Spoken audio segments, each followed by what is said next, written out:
Hello po, kumusta po kayong lahat? Ako po pala si Jerry Corseo at gusto ko lamang pong bumati from the bottom of my heart. Just to do this greeting is an honor of mine.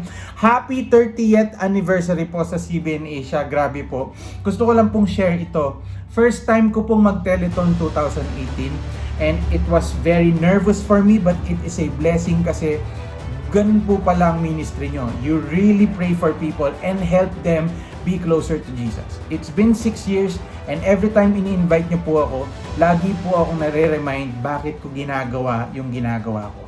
At gusto ko lang pong magpasalamat sa Diyos doon. At kung meron man po akong prayer of declaration is mas i-bless pa po kayo ni Lord dahil sobrang blessing niyo po sa marami. Isa na po ako doon. So, with that being said, kung nanonood ka ngayon, gusto kitang i-invite personally. Ano ba to? Ano bang greeting to? September 24, 6 p.m. It's gonna be a wonderful worship and Thanksgiving night.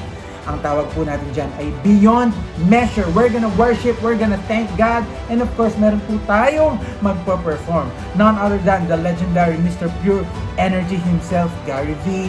Morissette, at marami pa pong iba. But of course, yung pinaka-importanting bisita natin that night is gonna be the presence of God. So, see you there po, September 24, 6 p.m. Smart Araneta Coliseum. God bless and take care.